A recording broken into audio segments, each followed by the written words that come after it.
종교개혁가 마르틴 루터는 우리 믿는 자에게는 아버지가 넷이 있다 그랬습니다. 그 첫 번째가 나를 낳아준 아버지, 그리고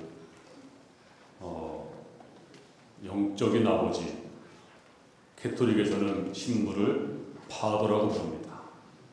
글자 그대로 아버지입니다. 그래서 목사가 아버지다, 그런 말을 했습니다. 사실 저는 그런 말 듣기는 좀 죄송하다고 생각되기 때문에 그런 생각을 하지 않습니다. 또 선생님을 사고라고 해서 선생님도 아버지다. 그리고 왕을 국부라고 해서 왕도 아버지다. 그래서 아버지가 넷이 있다 그랬습니다. 인간의 동물과 다른 점이 무엇이겠습니까? 혹이 말하기를 모성애. 그런데요,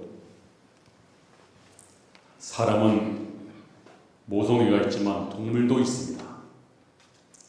동물도 어렸을 때는 그 어미를 따르고, 그리고 굉장한 강한 모성애가 있습니다. 그리고 동물은 어릴 때는 지 새끼를 참 사랑합니다. 그런데 조금 크잖아요. 그러면 새끼를 물어버리더라고요. 그리고 어느 정도 크면 그 어미를 떠나고 다시는 찾지 않습니다. 다시 만나는 일이 없어요. 완전히 잊어버립니다. 이것이 동물입니다. 사람도 덜 된 사람 가운데 그런 사람들이 있습니다. 인간이 동물에 비해서 다른 점이 무엇이겠습니까? 동물은 자라면 부모를 완전히 떠나버리고 어미를 완전히 떠나버리고 잊어버립니다. 서로 찾지 않습니다. 서로 남남입니다. 하지만 사람은 나이가 들어갈수록 부모를 더욱더 공경하고 세월이 갈수록 부모님을 더욱더 깊이 사랑하는 것, 바로 이것이 인간입니다. 하나님이 우리에게 주신 10계명이 있습니다. 10가지 계명. 그 중에 첫 번째부터 네 번째까지가 하나님에 관한 계명입니다. 하나님 외에 다른 신을 섬기지 말라. 우상을 만들지 말라. 그리고 하나님의 이름을 망령되이 일컬지 말라. 안식일을 기억하여 거룩히 지키라. 이런 것들은 하나님에 관한 계명입니다. 그런데 가장 중요한 것부터 나열되어 있습니다. 그 다음에 5번째부터는 사람과 사람에 대한 계명입니다. 사람에 관한 계명, 그 첫 번째가 내 부모를 공경하라. 그 다음에 살인하지 말라. 여러분, 가장 무서운 죄부터 먼저 기록했습니다. 부모를 공경하지 않는 것은 살인죄보다 더 무서운 것입니다. 그래서 구약 성경에 보니까 이 죄를 범했을 때 그 형벌 또한 막중합니다. 출애굽기 21장 15절에 자기 아버지나 어머니를 치는 자는 반드시 죽일지니라. 효를 가장 강조하신 분이 공자님이십니다. 공자님도 불효자를 죽이란 말을 하지 않았습니다. 하지만 하나님은 부모를 손댄 자는 반드시 죽일지니라. 왜냐하면 계명 중에서 가장 무거운 계명, 가장 중요한 계명이 부모를 공경하라, 첫 번째 계명이기 때문입니다. 뿐만 아니라 신명기 21장 18절에 보면 이런 말씀이 있습니다. 사람에게 완악하고 패역한 아들이 있어 그의 아버지의 말이나 그 어머니의 말을 순종하지 아니하고 부모가 징계하여도 순종하지 아니하거든 그 성읍의 모든 사람들이 그를 돌로 쳐 죽일지니 이같이 너희 중에서 악을 제하라. 아니, 세상에 부모님의 말을 순종하지 않는다고 성경에는요 돌로 쳐 죽이래요. 그렇다면 여기 앉아있는 저와 여러분 중에서 살아남을 사람이 몇 사람이나 있겠습니까? 불효는 성경에서 예외가 없습니다. 변명할 여지를 주지 않습니다. 왜냐하면 부모를 저주하는 자, 부모를 치는 자는 사람이 아니기에 돌로 쳐 죽이라 그렇게 말씀하고 있습니다. 옛날 사람들은 옛날에는 정말 효도를 참 잘했습니다. 지금은 세월이 참 많이 변했습니다. 그래서 한 사회학자가 이렇게 평가했더라고요. 왜 옛날에는 효도했는데 지금은 이렇게 효도가 사라졌는가? 그 이유를 몇 가지를 들었는데요. 첫 번째가 옛날에는 부모님으로부터 신분을 물려받았습니다. 부모님이 양반이면 자식이 양반이에요. 부모님이 귀족이면 자식이 귀족입니다. 그래서 부모로부터 엄청난 신분을 물려받았기에 효도를 할 수밖에 없었다. 또 한 가지는 부모로부터 모든 삶의 기술을 전수받았습니다.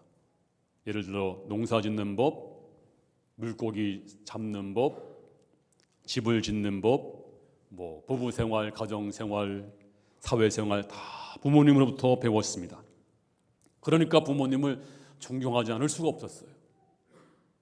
바로 그랬습니다. 뿐만 아니라 부모로부터 땅을 물려받았습니다. 농경시대에 땅이 있다는 거, 만약 땅이 없으면 살 길이 없잖아요. 그러니까 부모님에게 잘 보여야만 땅을 물려받을 수 있습니다. 그러니까 효도를 할 수밖에 없는데 지금은요 어때요? 부모로부터 물려받은 신분도 없고 또 부모로부터 물려받은 특권도 없고 땅도 없어요. 그러니까 지금은 부모님에게 순종할, 공경할 어떤 건덕지가 별로 없는 거예요. 지금은 제가 지난주에 라디오를 오면서 들었는데 한 탈북자가 한국에 와가지고 너무 충격을 받았대요. 그게 뭐냐면 한국에 와보니까 노인들이 부모들이 다 혼자 살더래요. 떨어져서 혼자 살다가 나중에 이제 양로원에 가고 또 요양원에 가서 죽는 걸 보면서 야, 참 이상하다. 내가 살던 북한에서는 전혀 그런 일이 없었는데 부모님이 따로 산다? 상상도 못했대요. 다 자식이 모시지. 근데 한국에 와서 보니까 부모를 모시는 자식이 없더라는 거예요. 그래서 별천지에 왔나? 그런 생각을 했다는 얘기입니다. 하지만 성경은 말씀합니다. 에베소서 6장 1절에 자녀들아 너희 부모를 주 안에서 순종하라 이것이 옳으니라. 성경은 분명히 말씀했습니다. 주님 안에서 순종하라. 하나님께 하듯이 그렇게 하라. 그런 말씀입니다. 그리고 이것이 옳으니라. 이 옳으니라는 말씀을 원문에 보니까 마땅하고 당연하다. 이것은 선행도 아니고 공로도 아니다. 지극히 당연한 것이 바로 부모를 공경하는 것이다. 가끔 매스컴에서 효자상을 준다, 효부상을 준다. 그런 걸 볼 수가 있는데요. 효는요 선행도 아니에요. 공로도 아닙니다. 인간이면 마땅하고 당연한 것입니다. 이것이 아니면 인간이 못 되는 것입니다. 그러면 어떻게 하는 것이 부모를 공경하는 것인가? 어떻게 하는 것이 효도하는 것인가를 이제 오늘 본문을 통해서 몇 가지를 말씀드립니다. 첫 번째는 부모님을 경홀히 여기지 않는 것이 바로 부모님을 공경하는 거예요. 자, 오늘 21절 말씀을 다 같이 읽겠습니다. 시작. 너를 낳은 아비에게 청종하고 내 늙은 어미를 경히 여기지 말지니라.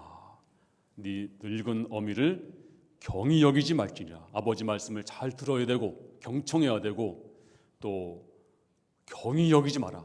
아버지 어머니의 말씀을 또 그분 존재를 경하게 여기지 말라. 무시하지 말라. 귀찮아하지 말라. 언젠가 말씀드렸죠? 어떤 시어머니가 며느리에게 며느라 너는 내 딸이다. 난 딸이 없어서 너를 딸처럼 생각해. 너도 말이야 나를 친정엄마처럼 생각해라. 그리고 저기 며느리 집에 찾아가고 김치 담아주고 또 먹을 거 사다 주고 그랬대요. 그런데 며느리 얼굴이 밝지 않아요. 그래서 나는 너를 딸처럼 생각하니까 나는 친정엄마나 마찬가지야. 그러니까 나한테 전부 말해봐. 왜 얼굴이 어두운지. 그러니까 하는 얘기가 어머니 진짜 해도 돼요? 하고 대고 말고 어서 말해봐. 그랬더니 그 며느리가 말하기를 어머니 우리 집에 이제 그만 오세요. 그러더래요. 오지 마세요. 그러더래. 충격을 받았대요. 싫다는 겁니다. 귀찮다는 겁니다. 지금 세상이 변하면서 우리는 노인을 경히 여기고 귀찮아하는 그런 시대가 되었습니다. 그러므로 부모님을 경홀히 여기지 말아야. 그러면 부모님을 경홀히 여기지 않는 것이 무엇입니까? 첫 번째는 부모님의 경험을 경홀히 여기지 말아야 됩니다. 젊은이에게는 이상과 현실이 있지만 과거가 없잖아요. 또 화려한 꽃은 있지만 뿌리가 없습니다. 지식은 많이 있을지라도 지혜가 없습니다. 근데 노인들에게는 많은 눈물과 또 많은 희생과 그리고 뼈아픈 고통을 통해서 얻어진 높은 경험이 있습니다. 그러므로 그 경험을 경히 여기지 말아야 돼요. 근데 젊은이들은 아이고 다 인터넷에 나와 있어요. 그런 말씀 하지 마세요. 다 알아요. 부모님의 말씀, 부모님의 경험을 귀찮아해요. 경히 여깁니다. 그리고 부모님은요 마음속으로 그런 마음이 있어요. 내가 잘못 살았어. 후회가 있어요. 그때 자녀들이 아닙니다. 아버지 어머니 잘 사셨어요. 제가 살아보니 우리 아버지 어머니는 정말 훌륭하게 살았습니다. 그의 삶을 정말로 소중히 여기고 경홀히 안 여기는 것 바로 이것이 효도입니다. 뿐만 아니라 부모님의 지혜를 경홀히 여기지 않는 것입니다. 부모님의 지혜를 경히 여기지 않는 것입니다. 자, 세상에서요 가장 강한 민족이 있습니다. 땅덩어리 크다고 강한 민족이 아니에요. 강한 민족이 어디냐면 이스라엘 민족입니다. 그런데 그 이유가 무엇인가? 어떤 사람은 종교적으로 교육적으로 이유를 찾습니다. 그런데 그 중에 하나가 뭐냐면 저들이 전승을 존중합니다. 전통을 존중합니다. 전승이 뭐예요? 조상 대대로 내려온 조상들의 교훈, 이거 전승입니다. 전승을 아주 소중히 여깁니다.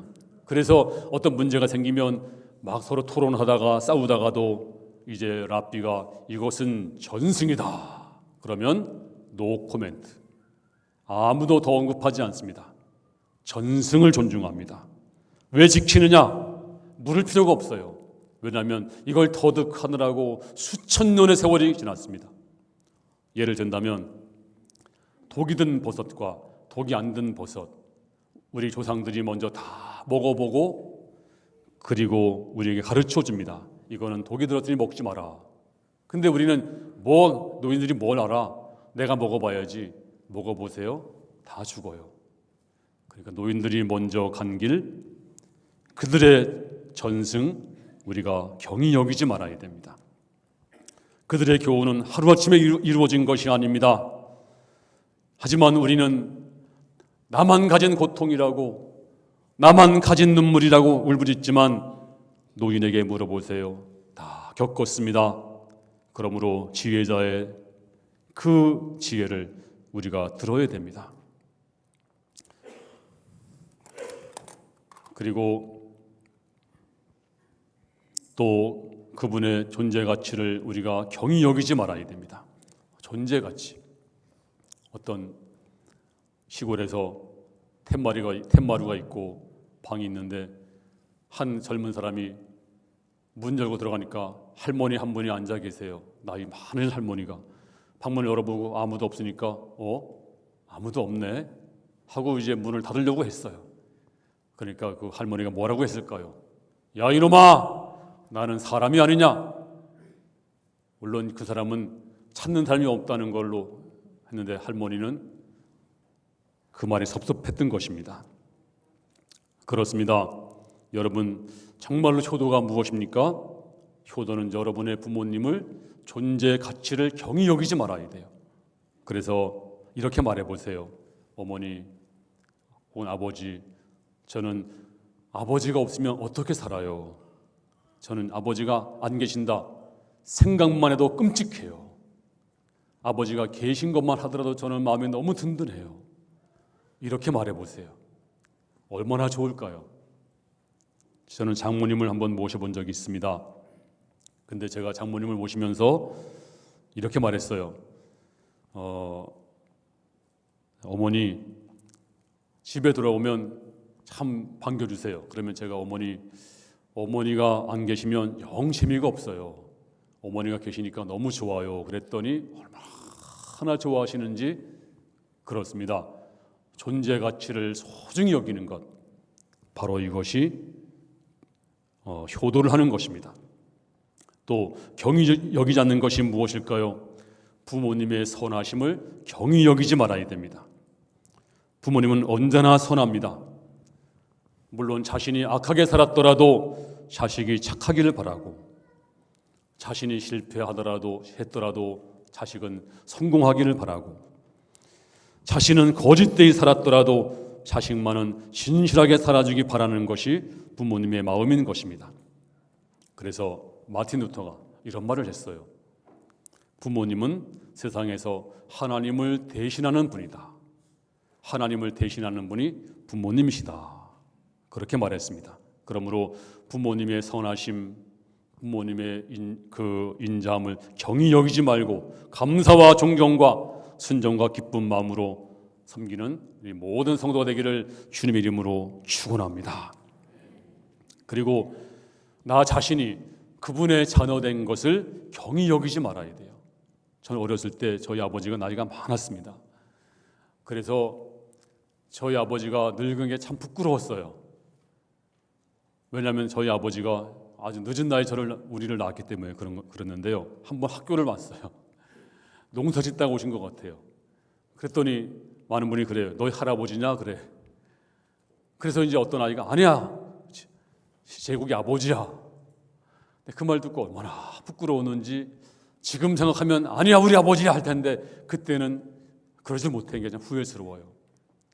한 번은 아브라함 링컨의 그 아버지는 구두수송공이었습니다.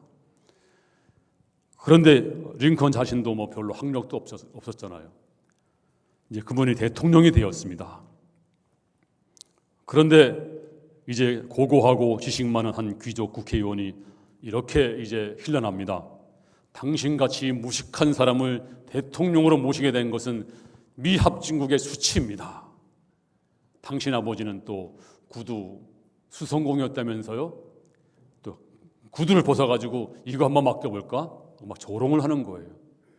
그때 링컨이 말하기를 정말 감사합니다. 저희 아버지는 구두 수성공이었습니다. 그런데 지금은 돌아가셨습니다. 그런데요, 저도 어깨 너머로 배운 바가 있습니다. 제가 어깨 너머로 구두 수선을 배웠습니다. 그러니 당신 구두를 저에게 주세요. 제가 고쳐드리겠습니다. 우리 아버지는 정말 훌륭하고 정말 재주가 많은 구두 수선공이었는데 그런데 정말 저는 자랑스럽습니다. 정말 좋은 분이었습니다. 그렇습니다. 많은 여러분의 아버지가 모습이어도 우리 아버지 정말 자랑스러운 분이었습니다. 우리 아버지는 정말 좋은 분이었습니다. 제 친구분도 그래요. 친구 목사님도 우리 아버지는 교회 사찰이었습니다. 한평생 교회를 돌보는데 너무나 자랑스럽습니다. 저는 그분이 얼마나 존경스러운지 몰라요. 여러분의 부모님 그렇습니다. 잘 살았습니다. 훌륭하십니다. 저는 존경합니다. 바로 이것이 효도입니다. 저는 당신의 삶에 미치지 못합니다. 그분의 삶을, 그분의 존재 가치를 소중히 여기는 것, 바로 이것이 효도인 것입니다. 오늘 또 본문 25절 말씀을 보겠습니다. 25절 시작. 내 부모를 즐겁게 하며 너 낳은 어미를 기쁘게 하라. 우리나라 전래 동화를 많이 보면요, 되게 부모님의 비현실적인 요구를 해요. 그래도 자식은 그걸 해결하기 위해서 최선을 다합니다. 예를 들어서 어머니가 병이 들었는데 한겨울에, 눈 덮인 겨울에 아들아, 내가 죽순을 먹고 싶다. 죽순이 한겨울에 어디 있어요? 죽순이, 대나무 순이. 그런데 아들은 그 죽순을 찾으려고 눈밭을 헤매고 있습니다. 엉엉 울면서. 그랬더니 갑자기 눈 속에서 죽순이 뾰드드득 하고 나왔다는 거예요. 이게 말도 안 되는 거죠. 이건 과학이나 윤리나 합리성이 아닙니다. 모든 걸 넘어서서 부모님을 기쁘게 하겠다, 이것입니다. 이런 얘기도 있잖아요. 어느 부자 노인이 이제 아들 세대에게 유산을 다 물려주었습니다. 그리고 마지막으로 조상 대대로 내려오는 금 항아리, 금이 가득 든 엄청난 보물, 이걸 누구에게 물려줄까 하다가 그래도 효도하는 자식에게 물려줘야지. 큰아들 불러가지고 아들아, 내가 요즘 나이가 많아서 늙어서 힘이 없다. 들어보니 젊은 여인의 젖을 먹으면 힘이 난다는데 네 아들 땅에 묻어버리고 그 네 부인의 젖을 내게 다오. 그러니까 아들이 문을 쾅 닫고 나가면서 이 영감태기가 노망이 들었구나. 단단히 노망이 들었어. 둘째도 그랬대요. 셋째한테 그러니까 그러셔야죠 아버님. 자식은 또 나면 되죠. 그렇게 하겠습니다. 그래, 그러면 내가 네 자식을 내가 지정한 곳에 팔아. 거기다 묻어라. 그렇게 하겠습니다. 파보니까 금항아리가 나왔대요. 야, 다 너 가져라. 내가 무슨 젖을 먹니? 뭐 이런 얘기들. 이게 과학입니까? 이게 윤리 합리성이 아니에요. 그렇습니다. 이제 우리는 어떻게 해야 되겠습니까? 어떻게 하더라도 우리 부모님을 기쁘게 해야지. 이건 논리를 벗어나는 거예요. 정말 내 생각을, 이론을 벗어나는 거예요. 근데 요즘 못된 것들은 그게 이치에 맞지 않잖아요. 말이 안 되잖아요. 따지고 있어요. 효도는요, 말이 안 되는 거예요. 말이 안 돼도 하는 것입니다. 제가 이 예화를 벌써 몇 번째 했는데요. 들어보신 분들은 목사님 또 저 얘기 근데 반복해야 돼요. 안 들은 분도 있기 때문에, 또 학생들이 있기 때문에 제가 한 번 더 하려고 그래요. 옛날 조선임금 때 이제 이 임금님이 서울의 평양에서 개성을 방문하게 됐대요. 개성 쪽으로. 그런데 이 소문이 나가지고 오랫동안 병석에 누워있던 어머니가 자식에게 아들아, 내가 이 나라 백성으로서 임금님의 용안을 한 번도 못 봤는데 임금님의 용안을 한 번 보고 죽는 게 내 소원이다. 그러니 내가 죽기 전에 임금님이 모신다는데 한 번 임금님의 용안을 좀 뵙게 해라. 그러니까 이 아들이 어머니를 들쳐업고 50리길을 걸어서 임금님이 지나가시는 길에 나란히 서 있었어요. 그랬더니 임금님이 행차하다가 보니까 웬 젊은 사람이 노인을 업고 있거든요. 그래서 불러가지고 자초지종을 들은 다음에 그래 정말 너 효자다. 내가 너에게 금 100냥과 쌀 100섬을 상으로 주노라. 사람들이 박수를 치고 다 좋아했대요. 이 소식을 들은 불효자가, 옆집에 사는 불효자가 배가 아파가지고서 싫다는 엄마를 들쳐업고 나갔습니다. 그리고 나서 이제 처량하게 서 있었더니 엄마는 뒤에서 왜 나를 업고 왔냐고 막 그냥 어머니 조용히 있으라고. 그리고서 들쳐업고서 서 있으니까 임금님이 불렀대요. 그랬더니 임금님이 또 다 들어보시고 그래 너에게도 금 100냥과 쌀 100섬을 상으로 주노라. 신하들이 옆에 있다가 폐하, 저놈은 세상에 불효자인 걸 소문난 불효자인데 저놈에게 상을 주다니요 벌을 주셔야 마땅합니다. 상을 거두시고 벌을 주시옵소서. 통촉하여 주시옵소서. 많은 사람들이 항의했습니다.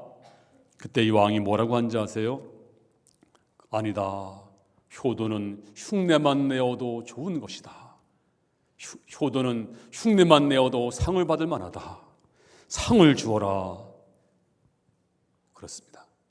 효도는요, 흉내만 내어도 좋대요. 어떻게 부모님을 기쁘게 하는 것, 이게 이론입니까? 이게 합리성입니까? 네, 다 넘어서는 거예요. 오늘 성경은 말합니다. 본문 23절 말씀 다 같이 읽겠습니다. 시작. 진리를 사되 팔지는 말며 지혜와 훈계와 명철도 그리할지니라.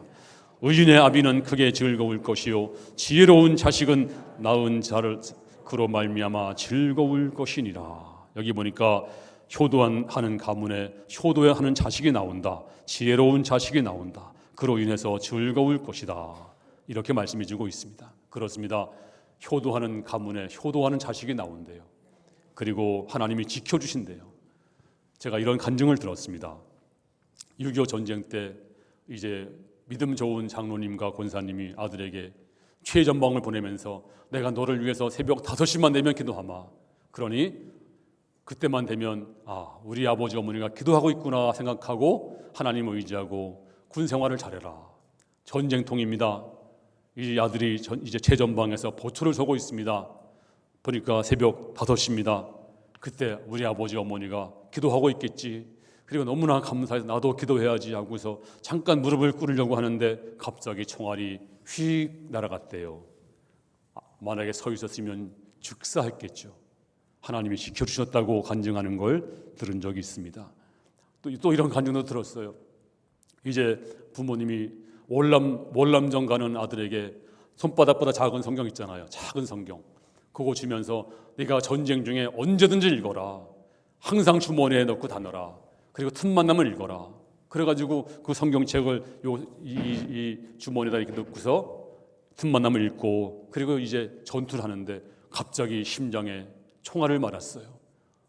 통증이 오잖아요. 너무나 아파가지고서 이제 죽었구나 하고서 근데 안 죽는 거예요. 보니까 그 작은 성경책에 총알이 박혀 있는 거예요. 거의 3분의 2는 뚫고 나갔는데 거의 걸려 있는 거예요. 그래가지고 심장 속에 이제 상처는 났지만 총알이 박혀서 빠져나가지 못하고 걸려 있는 바람에 살았다는 거예요. 아주 기적적으로. 그래서 하나님 말씀이 나를 살렸다고. 그리고 부모님의 그 사랑이 나를 살렸다고. 그렇습니다. 효도하는 자 하나님이 지켜주실 줄로 믿습니다. 함께할 줄로 믿습니다. 또 잘 될 줄로 믿습니다. 에베소서 6장 2절 말씀 보겠습니다. 시작. 내 아버지와 어머니를 공경하라. 이것이 약속 있는 첫 계명이니 이는 내가 잘 되고 땅에서 장수하리라. 이건 약속 있는 첫 계명이니 내가 땅에서 잘 되고 장수하리라. 여러분은 잘 되고 장수하리라. 이건 하나님의 약속입니다. 약속 있는 첫 계명입니다.